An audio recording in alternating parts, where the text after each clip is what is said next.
O currículo do nosso palestrante é imenso, então nós tomamos a liberdade de fazer um resumo. Najib Slaib Filho, desembargador-presidente da 6ª Câmara Civil do Tribunal de Justiça do Rio de Janeiro. Professor da Escola da Magistratura do Estado do Rio de Janeiro, EMERGE, e da Universidade Salgado de Oliveira, Universo. Membro honorário do Instituto dos Advogados Brasileiros. Membro benemérito da Academia Brasileira de Direito Processual Civil. Vice-presidente do Fórum Permanente de Direito Constitucional. Membro efetivo da Academia Rio-Brandense de Letras. Autor de livros e artigos sobre temas jurídicos. Membro do Corpo de Conselheiros do Conselho de Estágio e Vitaliciamento do Tribunal de Justiça do Estado do Rio de Janeiro. Diretor adjunto da Escola Nacional da Magistratura Estadual, ENAMAGES, instituição sob a administração da Associação Nacional de Magistrados, ANAMAGES. Membro do Conselho Fiscal da Associação Cultural do Arquivo Nacional, ACAN. Autor de livros e artigos sobre temas jurídicos. Nós passamos a palavra imediatamente ao ilustre palestrante. Muito obrigada. Eu agradeço a apresentação, mas me faltou nessa apresentação talvez o meu título mais importante. E o meu título mais importante, ali se encontra sentada, loura, e minha aluna na escola judicial.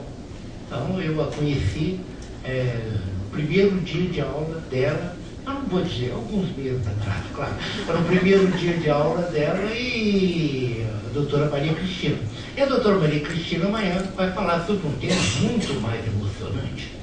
Ela, como juíza, nós ficamos muito preocupados porque o nosso papel de juiz não é simplesmente decidir questões processuais. Questões processuais são fáceis de resolver. Nós temos que resolver fatos da vida das pessoas.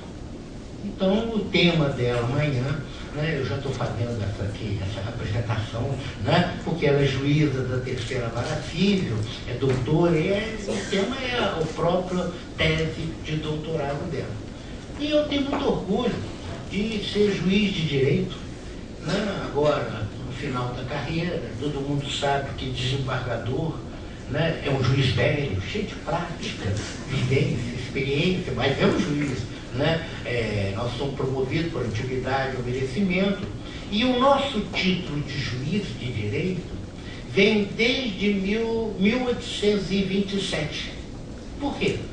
Porque a Constituição do Império de 1824 dizia que teríamos 4 tipos de juízes, 4 modalidades de juízes. Né? É tipo, que hoje falo, tipo, juiz tipo isso tal. Então, há uma modalidade lá prevista na Constituição do Império, era o jurado, como hoje. Aquele que julga por equidade, responde sim ou não. É no julgamento por equidade. Se quer, ele fundamenta a decisão. Sim, não, e pronto. O outro juiz previsto na Constituição de 24 de março de 1824, aquela otorgada por Dom Pedro I, era o árbitro, exatamente como esse que nós temos, que são tradições antigas, vem desde a antiguidade, e teve na época da Revolução Industrial um grande crescimento. E o árbitro, todos nós sabemos, na nossa lei 9.307, ele julga ou por equidade ou pelo direito. Então, a parte, os que dão a ele o poder, estipulam no compromisso como é que ele vai julgar, ou pelo direito, por letra maiúscula, ou então por equidade, de acordo com o caso concreto. O outro tipo de juiz que tinha, e aqui Santa Catarina também tem uma longa história sobre isso, era o juiz de paz. O juiz de paz, hoje, só faz casamento, artigo 98 da Constituição. Mas nas constituições anteriores, inclusive 67, ele tinha funções relevantes, inclusive com a nobre missão de substituir o juiz de direito nas férias, nós temos as férias coletivas, janeiro e julho, então quem substituía era o juiz de paz. E o promotor era um advogado nomeado para essa função. O único defeito da história é que ele, juiz de paz, era eleito juntamente com os vereadores. E de direito, não conhecia nada. Então ele julgava por equidade também. E eu cheguei a conhecer, vou disparar, devo ser o mais velho aqui, né? Com todo respeito aos desembargadores presentes, né?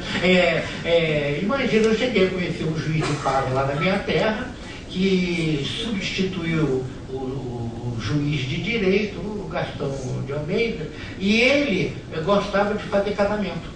Eu me lembro dele grande, com a mão cheia de docinho, que ele ia todo satisfeito fazer o casamento e comemorar o casamento. A nobre função dele era essa. E o quarto tipo de juiz era o juiz que julgava pelo direito. Estava escrito na Constituição. Lá botou direito por letra minúscula.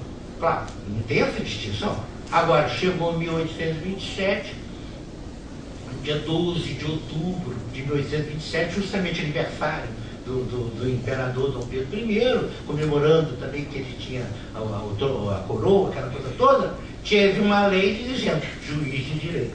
O Código de Processo Criminal de 1832 fez uma grande coisa. Código de Processo Criminal. Mas de processo criminal tinha bastante coisa, mas tinha muito mais de organização judiciária e disposições outras. Ele criou a regra: um juiz, uma comarca. A nossa circunscrição territorial do juiz de direito é a comarca. Um juiz para cada comarca. Exceto grandes comarcas, que ele podia ter mais juízes. Nós, em 1871, decorrente da Guerra do Paraguai, houve uma grande transformação no Brasil e uma lei dizia que, de preferência, para nomear juiz, deveria, para o cargo mais elevado, de preferência, deveria escolher juízes da função. Porque até 1934, a Constituição permitia, as diversas constituições, que o juiz fosse nomeado diretamente pelo governo. Ainda é assim nesse nosso país aqui ao lado. Nós passamos em 1934, nós estamos comemorando 78 anos, foi a Constituição de 16 de julho de 1934, que ela teve um problema terrível. Qual o problema que ela teve que fazer? Que as eleições em nosso país, tanto na colônia, quanto no Império, quanto na República Velha, as eleições eram organizadas pelo governo. E por uma incrível coincidência, nunca o governo tinha perdido uma eleição. Posso repetir? Em 200 anos, quem organizava as eleições era o governo. E 200 anos não tinha mudança, era sempre o candidato da situação que ganhava. Os nossos irmãos paulistas reclamaram disso em 1932, fizeram uma revolução de julho de 1932 e exigiram que isso fosse alterado. Com a redemocratização de 1934, aqueles grandes políticos e juristas reunidos lá na Avenida Marechal Floriano, no Palácio de Itamaraty, lá no Rio de Janeiro, eles copiaram muito da Constituição de Weimar e criaram essa regra. Não, juiz passa a ser o controlador das eleições. Agora, não adianta juiz para controlar a eleição, com uma justiça eleitoral, juiz não é do governo, como nos Estados Unidos, como não sei o quê. Então vão adotar um padrão europeu. 1934, em julho, 16 de julho de 1934, veio a Constituição, criou a Justiça Eleitoral e criou o concurso para juiz de direito e promotor de justiça. Essa criação desse concurso, para nós, foi muito importante, porque nós estamos situados aqui nas Américas. Os nossos irmãos das Américas adotam o padrão americano. Quem nomeia o juiz e promotor é o governo. Quem bota na rua é o poder legislativo, através de impeachment.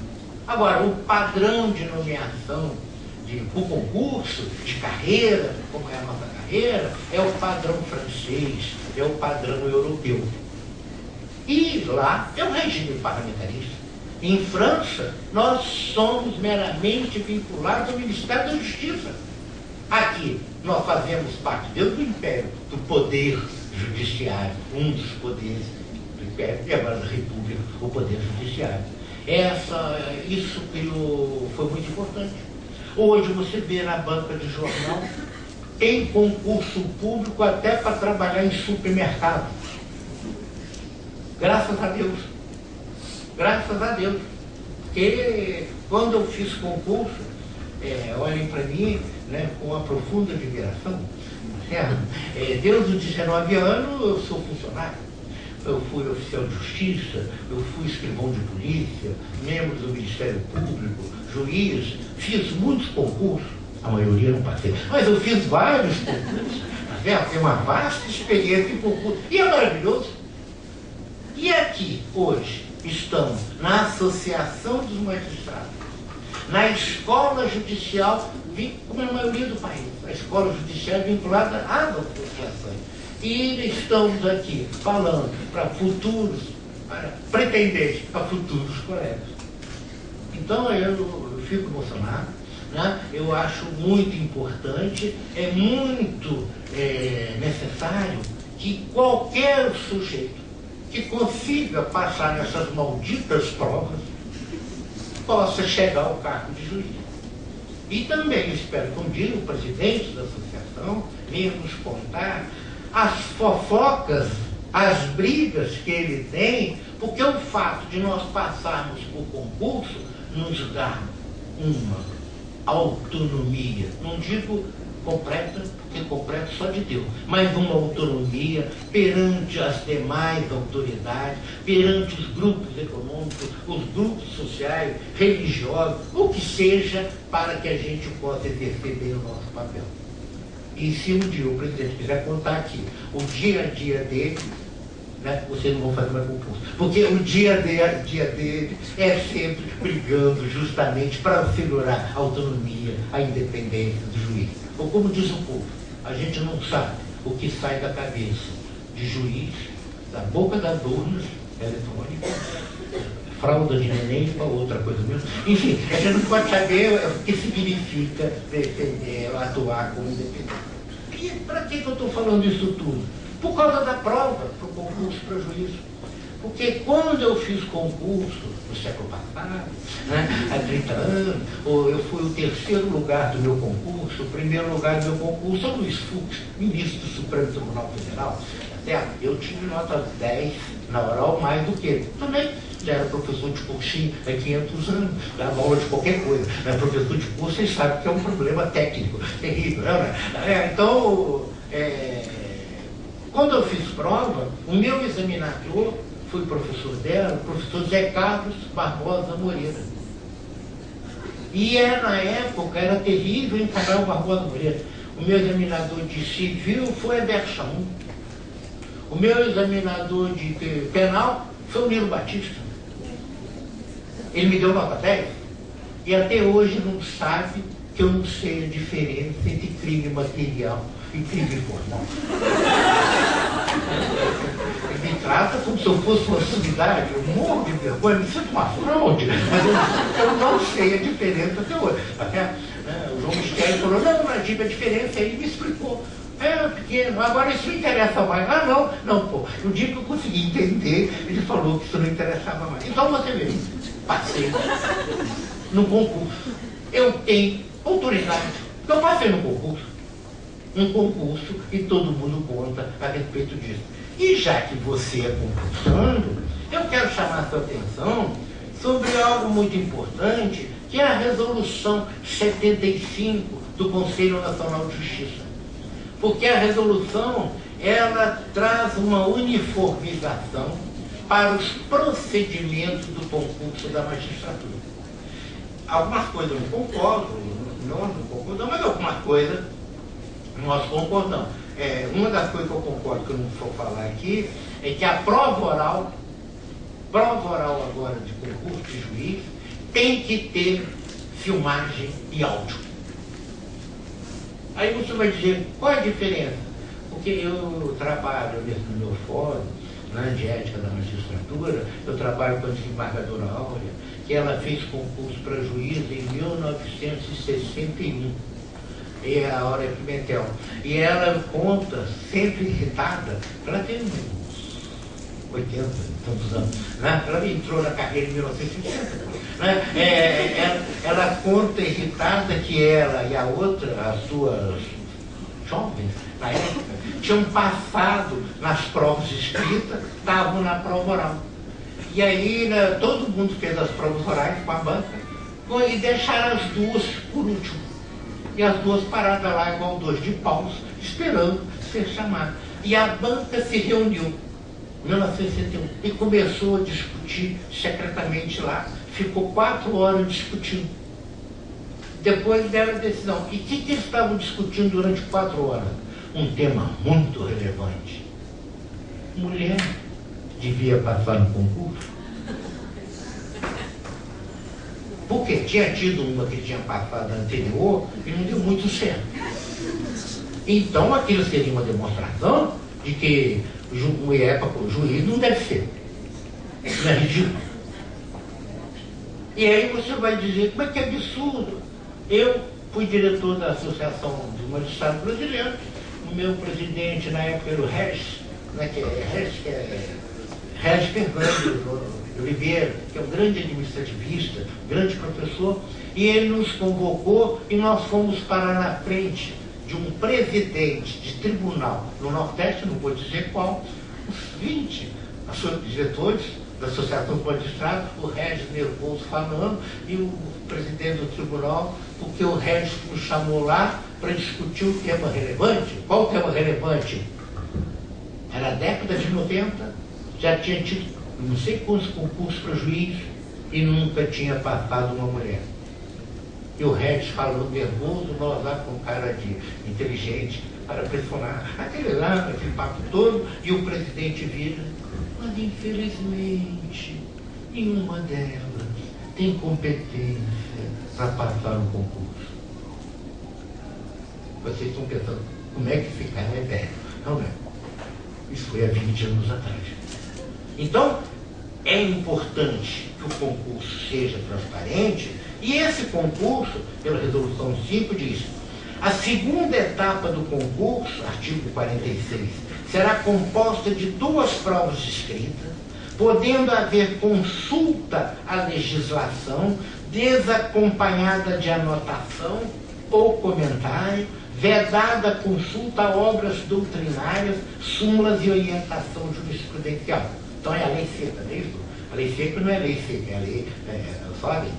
Parágrafo único. Durante a realização das provas escritas, a comissão vai.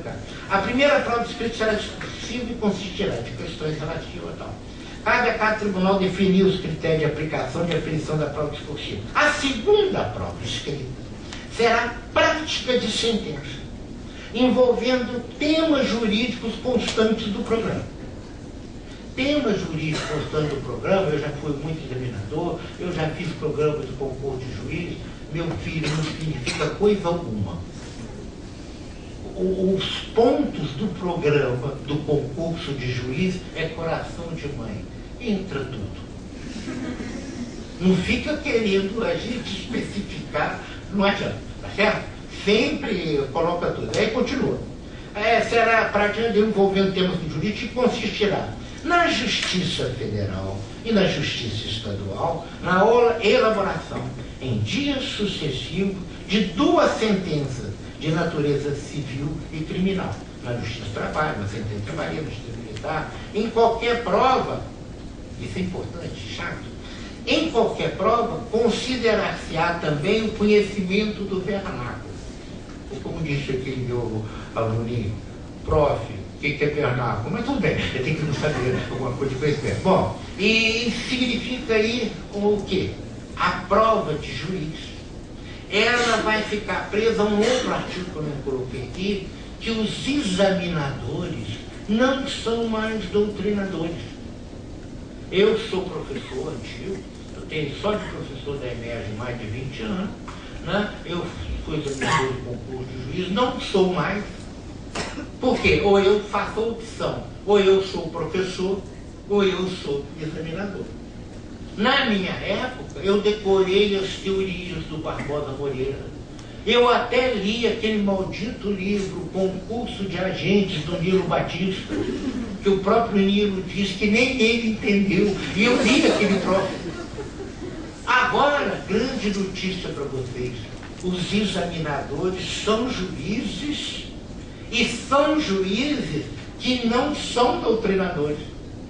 Então, quando eu examinava o direito constitucional, o cara sabia todas as minhas teorias. Tinha teoria que ele sabia, que eu mesmo não sabia, que eu tinha dito essa teoria, porque ficava olhando tudo. Agora morreu. Quando você for fazer as provas, você vai ficar perto do computador. Tem até empresa que separa da prova dessa coisa toda, e você vai ver como pensa o examinador fulano, como pensa isso. Deu para entender? Aí você vai dizer, como é que eu vou saber disso tudo? Não, você vai saber disso tudo de acordo com os precedentes de cada examinador. É muito melhor que decorar as teorias. Eu, a Cristina, vocês, né? Passamos a vida inteira decorando teoria. Então, essa é a grande notícia. Com referência ao tema específico da sentença civil, o que eu gostaria de falar com vocês? Eu notei algumas coisas aqui. A primeira coisa, sentença, ela tem uma estrutura de relatório, fundamentação e um dispositivo.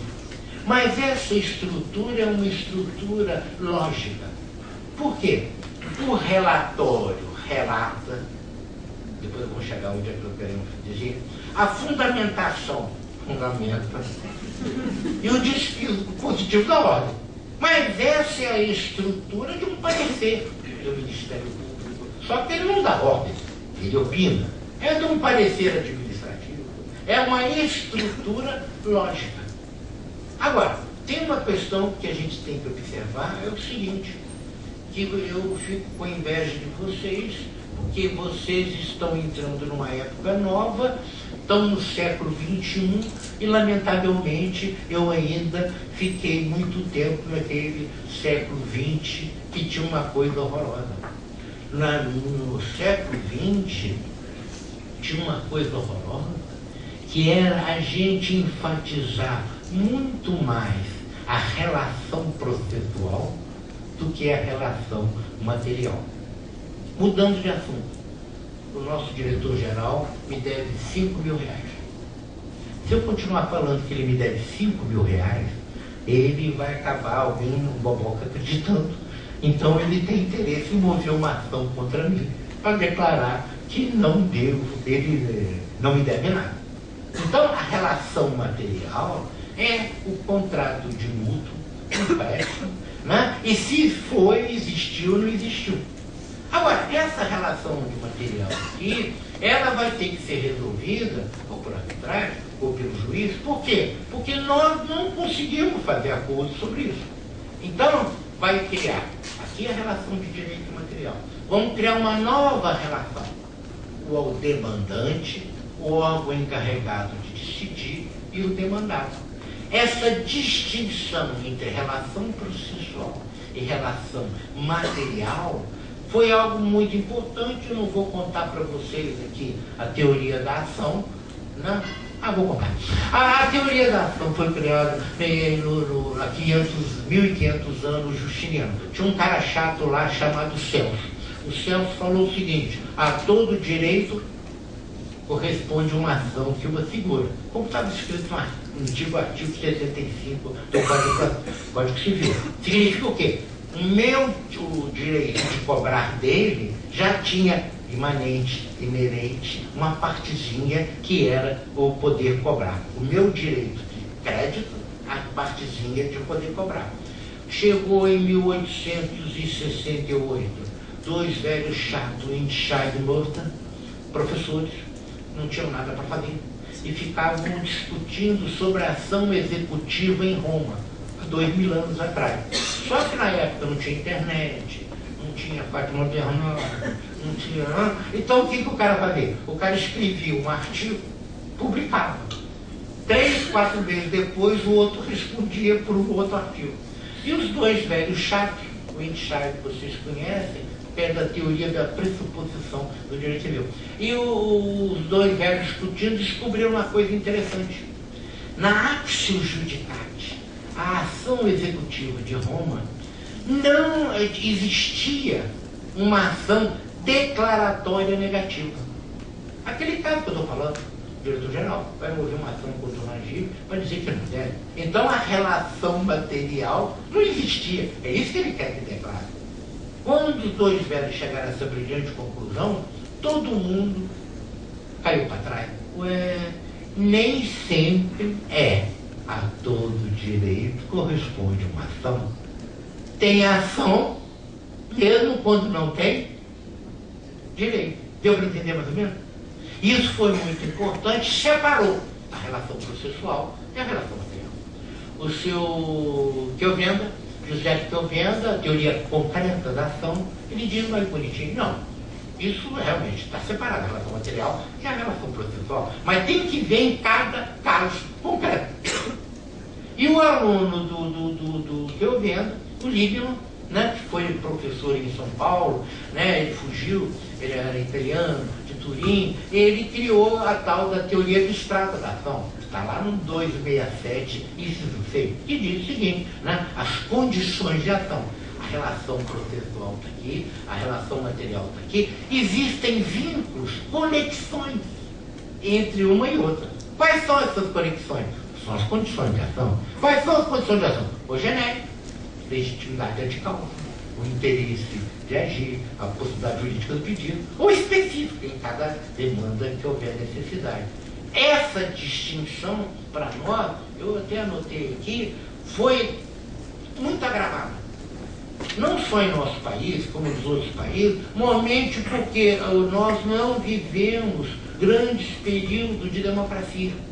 Na época do imperador Pedro I era um regime muito autoritário, ou no regime do imperador Dom Pedro II, ele era democrático, mas não havia condições de democracia para controlar aquela situação. A República Velha era a governança das oligarquias, depois foi o governo do seu Getúlio Vargas, depois um curto período de democracia, houve um governo militar, depois voltou a democracia. Então, o Estado tomou conta da sociedade.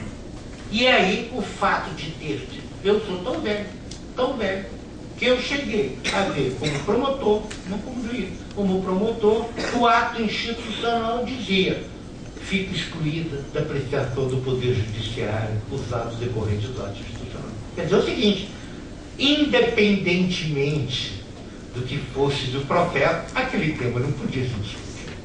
Então, agora que nós estamos num período de democracia, está aparecendo uma coisa maravilhosa. O que é? Nós estamos nos preocupando com o fato, com a vida, ou na nossa linguagem, com a relação de direito material. O Joaquim Barbosa, vai ser o futuro presidente supremo, ele gosta de falar a teoria do consequencialismo. Você tem que ver a consequência da sua decisão. Como diz a Escola Nacional de Formação e Aprimoramento do Magistrado, né, baixou aquela resolução lá, criou até uma matéria que se diz as condições sociais, econômicas, políticas e sociais que o juiz tem que levar em consideração na hora de aplicar a sentença. Então, dar uma sentença hoje não é nada mais ou menos teórico. Hoje, dar uma sentença significa ver a relação material, ver os fatos da vida. E a escola da magistratura está presa a isso, a escola judicial está presa a isso. Está presa por quê? E o concurso está preso a isso. Então, quando você for fazer lá no relatório, não é fazer igual o relatório, o colega desembargador já viu, eu também estou cansado de ver, e os colegas juízes já viram, vocês já viram no meu tribunal, não vou dizer que é meu tribunal, fica chato, mas tem tribunal que chega o relator é o cara que relata. Então, chega o relator e, eminentes colegas, trata-se de ação posta pelo autor em face do réu, do qual a respeitável sentença julgou improcedente a demanda. Inconformado, o autor apela. E o réu ele mantém os termos da sentença. É o relatório. Relatório de quê? E tinha um colega que até ainda na ativa, nós estávamos no Tribunal de Alçada. Quando tinha o Tribunal de Alçada? E aí o Tribunal de Alçada não tinha competência de inventário, não tinha competência de família, não tinha nada. Aí chega o colega lá e começa a fazer esse relatório. Trata-se de ação de não sei de quem não fala. Aí esse colega aí fala, eu acho que é inventário. Inventário, pô, o Fábio não tinha competência para ele. Outro, não, Fábio, você não está vendo que é investigação de paternidade. Aí vira o outro lá que está ouvindo aquele papo, né, o relator, estão duvidando de mim. E o colega, lógico, não posso duvidar. A dúvida quando houver um fato. E você não está dando fato nenhum. Aí tem que fechar a sessão, o presidente mandou sair todo mundo, deu uma bronca geral em todo mundo, para voltar a acalmar todo mundo. Então, a primeira coisa relevante que nós temos é não considerar a sentença, nem na prova, como um mero exercício intelectual. E isso eu estou batendo firme em vocês. Eu sou professor. Vocês não leem a questão, a pergunta. Posso repetir? No concurso, alguém faz um relatório, ninguém lê isso. Eu já vi muitas vezes o aluno começar a escrever antes de receber o papel da questão. Você nunca viu isso, não? Olha, chegou a questão, o cara já começa a escrever. Escrever o quê? Se você tem 4, 5 horas, a primeira providência que você tem que fazer, siga a minha orientação, inclusive pelo aspecto empírico, pela experiência, leia profundamente e tente gastar 1h30, 1/3 do seu tempo, bolando a estrutura da sua sentença. Vou repetir. Leia, tente interpretar aquilo, vá anotando não sei aonde os fatos, para que você possa entender o que está sendo exposto. Porque você veja, tanto no processo de verdade, quanto numa prova, eu não sei tudo que me perguntam. Eu sou um velho desembargador, tenho 30 anos, sou um professor, sou doutor, tenho um título. Agora, nem todas as questões eu tenho que resolver de plano. Vai perguntar aos colegas juízes aqui. Eu gosto de matéria constitucional. Sou doutor em direito constitucional. Tem tema lá que eu fico parado, o que eu faço? Eu tenho que pensar. Na prova, você nunca vai saber tudo. Se você acha que está sabendo, pode reformular que você não sabe coisa alguma e você tem que pensar o que você está pensando. Fala. E mais ainda, você não vai responder exatamente como quer o examinador.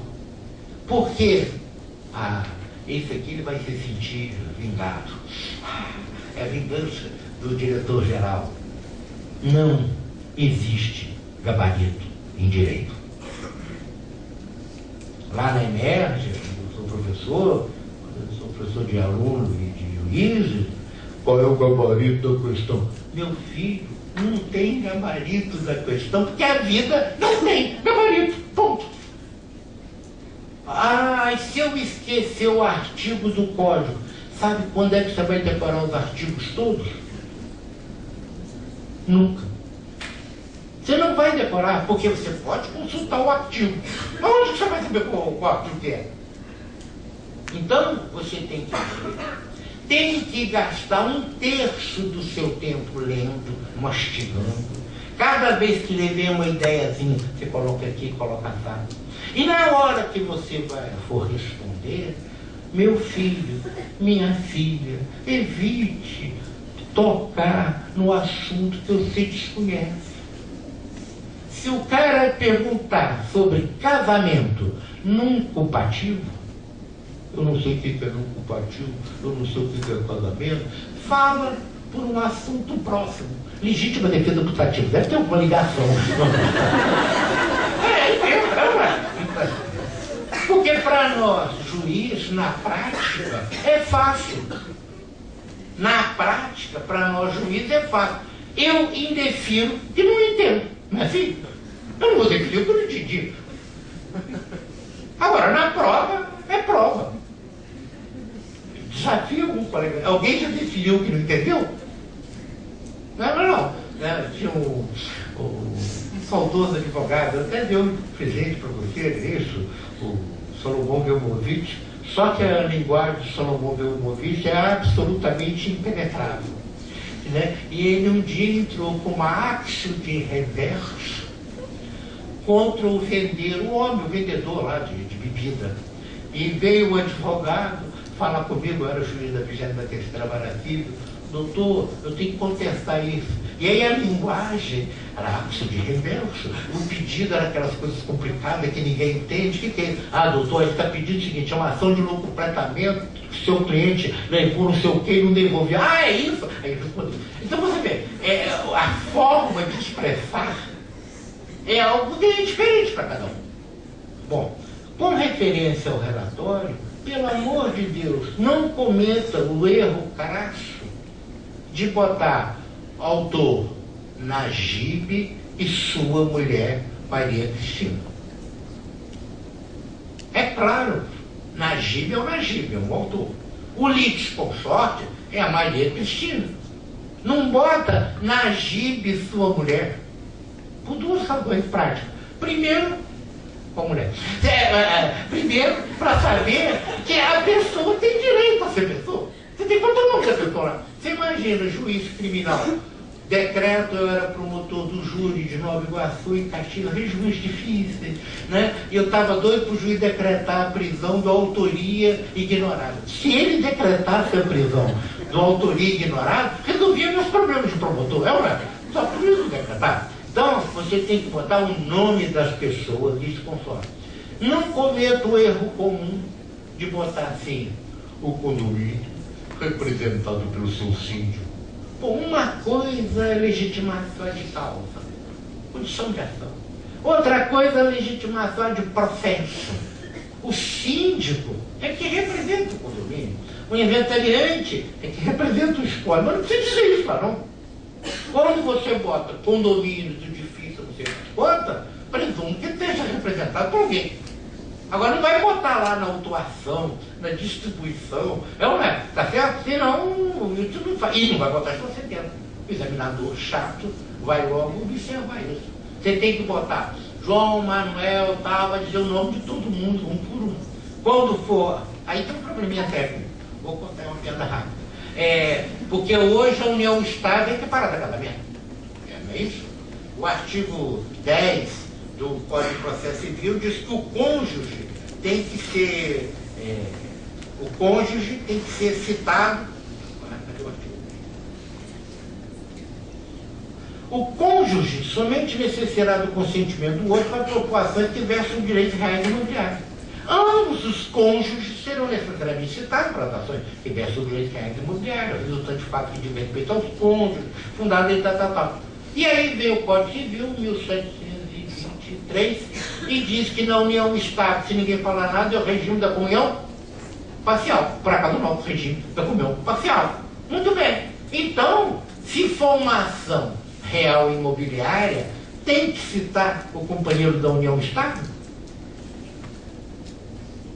Não olhem para mim. Na dúvida, cita. Na dúvida, coloca o companheiro, a companheira lá. E vocês sabem que o Supremo Tribunal Federal deu aquela famosa decisão e diz que não pode discriminar na relação homoafetiva. Então, na ação, além de botar o companheiro e o cônjuge, tem que botar também o companheiro ou a companheira na união homoafetiva, é ou não é? E o oficial de justiça vai lá, eu estou brincando, mas o oficial de justiça vai lá e pergunta: o senhor é casado? Não, não sou casado, tá, obrigado. O senhor vive em união estável com uma mulher?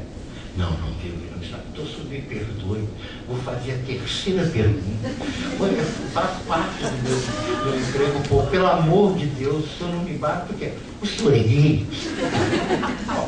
Outra questão muito importante no relatório é o tema. Você não faça índice geral ou sumário. Tem índice geral sumário, aquele relatório assim, o presidente inicial está na folha 12, a folha 10, a contestação está na folha 10. Vocês nunca viram isso, né? Não, graças a Deus. Você, ao fazer o relatório, você conta. Você está adiante. Eu gosto de botar o nome das partes lá em cima. E gosto de botar o nome dos advogados. Porque assim os assessores se virem para saber se está regular o advogado, essa coisa toda. Se não tiver advogado, o assessor reclama. Cadê? Está apontando advogado. Então bota. Autor, João, advogado, tá lá. Réu, João, está muito bem.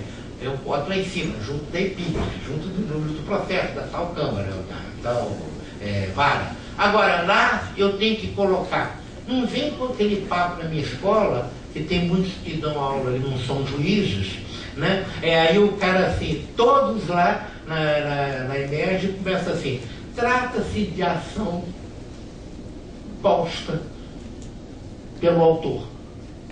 Eu acho que quase todas as ações, pode ter alguma coisa, não tem assim, bota logo direto, ação de despejo por falta de pagamento. Não precisa dizer que a ação de despejo por falta de pagamento posta pelo locador. Não precisa. Então, porque é essa questão que eu quero chamar a sua atenção. Não faça índice geral, não faça sumário, não indique força. Você bota o pedido. Qual o pedido? Aí tem aquela pergunta pronta. Pedido imediato, ou pedido imediato, ou pedido imediato? O pedido de verdade, aquele bem de vida que a pessoa pretende. Que o cara muitas vezes pede para declarar. Não é declarar, é constituir. Muitas vezes o cara pede para condenar e não é para condenar, é para declarar. Então você tem que pedir o que o sujeito está querendo como bem de vida. O pedido é o que ele está querendo.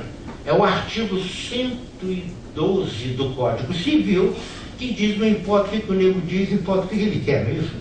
Não é exatamente esse termo, não. É o 112, é isso? Então você viu, exatamente. Eu nunca vi ação de despejo com pedido. Você já viu? Eu nunca vi. E nenhum advogado coloca, olha, ação de despejo, nem mover ação de despejo, mas ele não faz pedido, pô. Agora não se perguntar, cadê o pedido? Deve ter ação de despejo, pô. Né? Você não pode enfatizar o formal. Você tem que enfatizar o material, o fato. Na mesma forma, com o pedido, o bem de vida pretendido, tem que colocar a causa de pedir. Por que está se pedindo? Vocês aí estão descendendo, a maioria de descendente alemão, né? Sabem que o Anspruch em alemão significa o fundamento. A pretensão é o fundamento. Então você tem que pedir, tem que decretar, falar, ação de despejo por falta de pagamento. Ação de responsabilidade civil porque arrebentou meu carro, gastou tanto, ação de não sei de quê, entendeu? Você tem que apresentar a causa de pedir. Porque mais lá na frente, o diretor-geral me expulsa quando chegar a hora, né? Vamos falar sobre isso. E mais, um tema que eu vou falar aqui, que a Cristina quer que fale, se alguém tiver alguma dúvida a esse respeito, pode perguntar para ela, né? É o seguinte, artigo 301, parágrafo 2º do Código de Processo Civil. Uma ação é idêntica a outra quando tem as mesmas partes, a mesma causa de pedir e o mesmo pedido. Repetindo.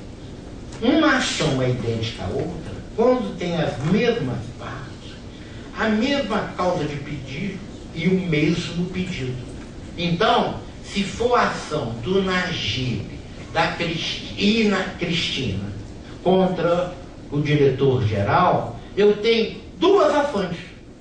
Uma do Najib contra ele, outra dela contra ele. Se for uma ação, uma aquelas ações trabalhistas, olha, eu fui rompido injustamente a relação de trabalho. O cara escreve isso em 2 parágrafos na inicial e gasta 5 páginas nos pedidos na ação trabalhista.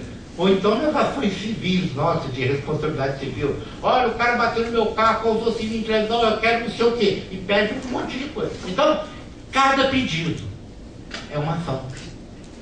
Cada causa de pedir é uma ação. Se o cara faz 10 pedidos, são 10 ações ou processos acumulados. Um eu posso julgar procedente, outro eu julgo improcedente, aquele está prescrito, outro não conheço, faz não sei o quê. Vocês estão entendendo?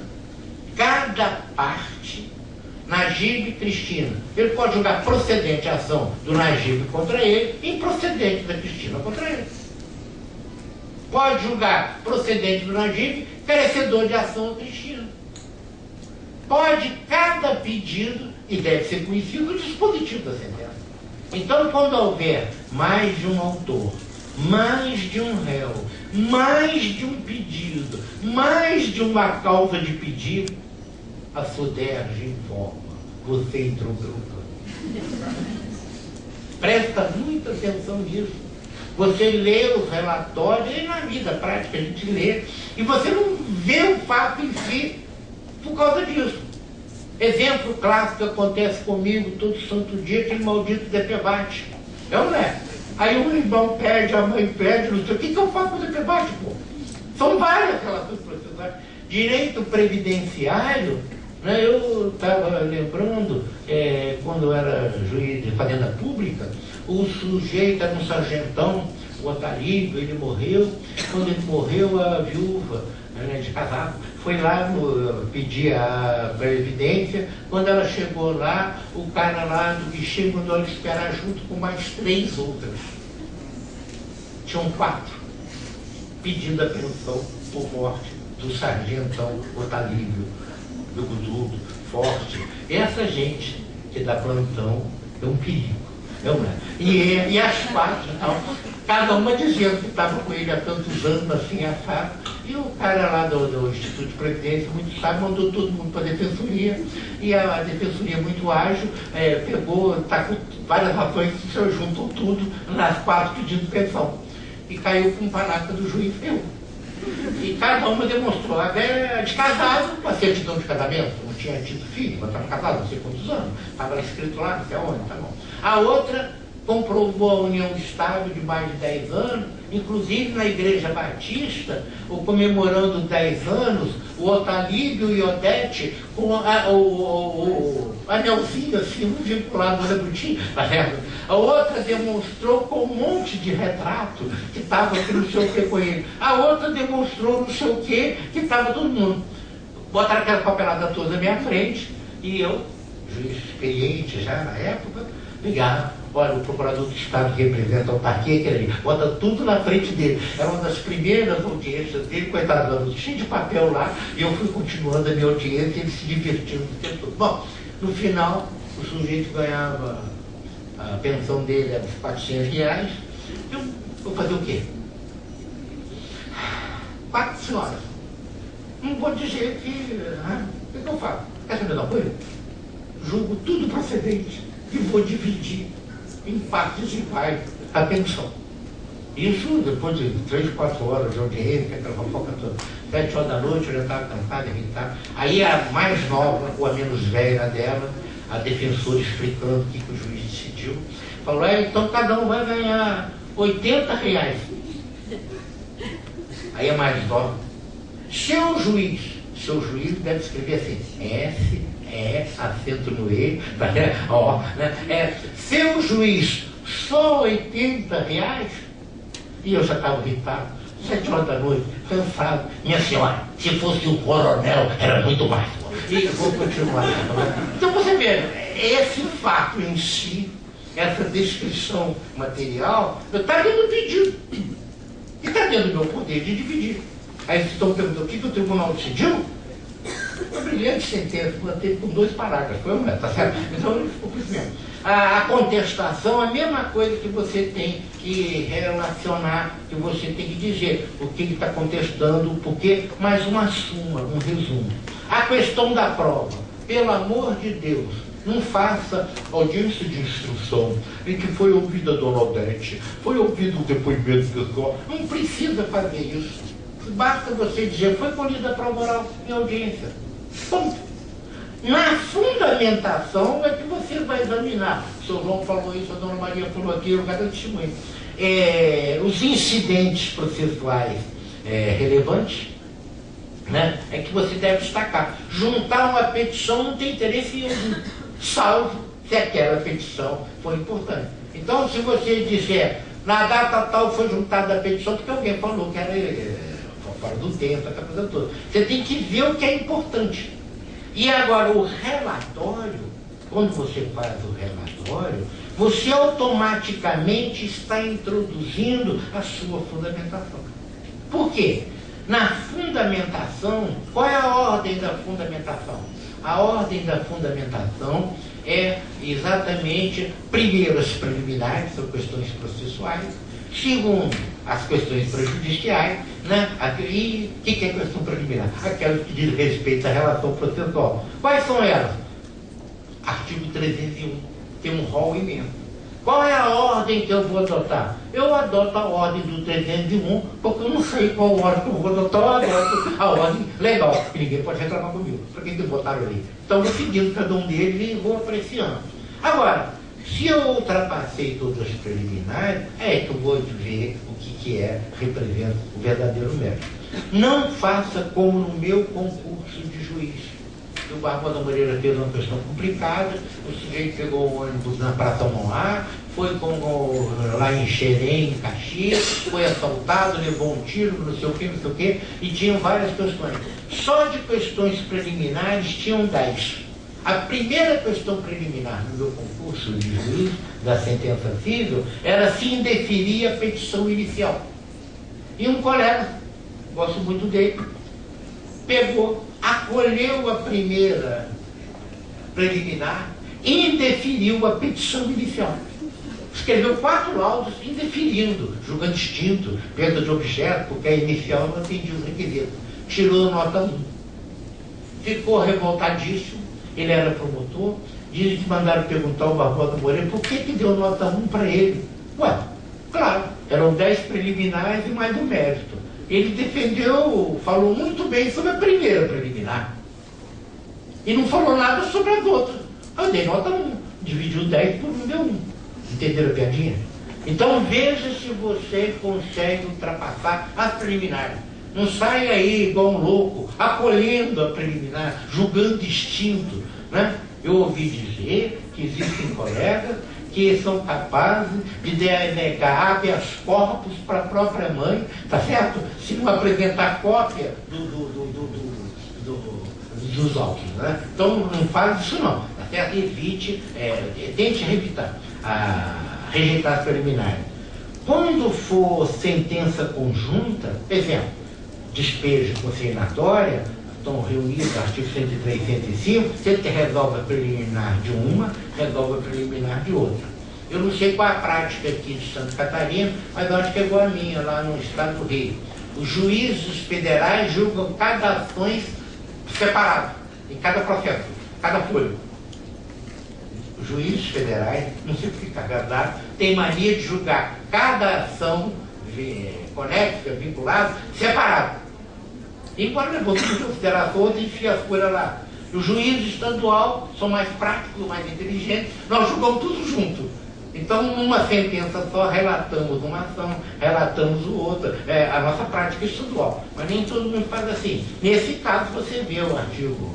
Leia alguma coisa sobre ação acessória. As questões prejudiciais são aquelas que dizem respeito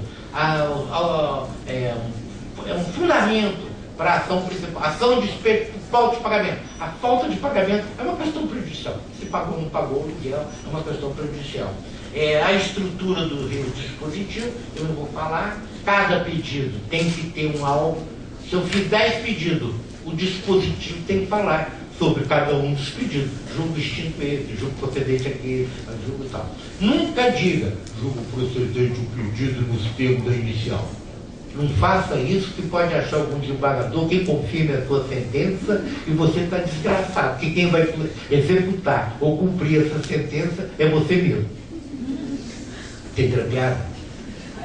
Nunca bota julgo, procedente.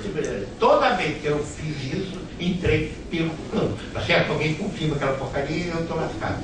E, finalmente, vou falar um tema muito importante. Meu nome é Najib, e essa questão é importante. A questão dos honorários sucumbenciais. Então, como é que arbitra honorários sucumbenciais? Você arbitra pelo 20, parágrafo 3º e parágrafo 4º. Nós, juízes, detestamos honorários. Né? Mas em homenagem a vocês que estão fazendo concurso, vamos falar sobre honorários. Você julga de 10 a 20% quando for procedente o pedido condenatório em massagem, dinheiro, money, tá certo? Tá certo? Então você só julga procedente de 10 a 20% quando for dinheiro, a obrigação pecuniária. O Roberto Carlos foi condenado a cantar 10 músicas. Você não vai dar para o advogado do outro uma música do Roberto Carlos. Você imagina se entra dentro do fórum, está o Roberto Carlos cantando para um cara, eu te proponho. Aí eu pergunto, o que é isso? Está pagando os honorários? Não, é meio. Você dá de 10 a 20%, só se foi obrigação pecuniária. Finalmente, já viu, estou intimado aqui. Outra questão, se não for de 10 a 20%, é o 20, parágrafo 4º. Você arbitra por equidade. Significa o quê? Você vai ver de acordo com... Muitas vezes a gente leva em conta o valor da causa. Mas o valor da causa não reproduz coisa alguma, porque todo mundo tem a mania de botar R$1.000. Então, né? Deve ter uma lei que diz que valor de causa indúbio R$1.000. E ninguém reclama porque não paga custa. Não paga. Tem estado que tem custas, tem estado que tem taxa. Aqui tem o quê? A custa. No meu estado não, é mais evoluído. Em mais outros 2 estados tem custos e taxas judiciais. As custas pelos atos processuais, como aqui, e a taxa judicial pelo valor da causa. Então, os advogados do estado do Rio só botam R$1.000. Tá certo? Não quer saber. Olha, tem que condenar o cara a pagar 10 milhões. Valor da causa, R$1.000. E eu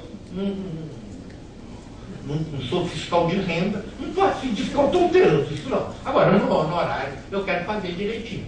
A última piadinha rápida sobre a questão dos honorários é um julgamento por equidade.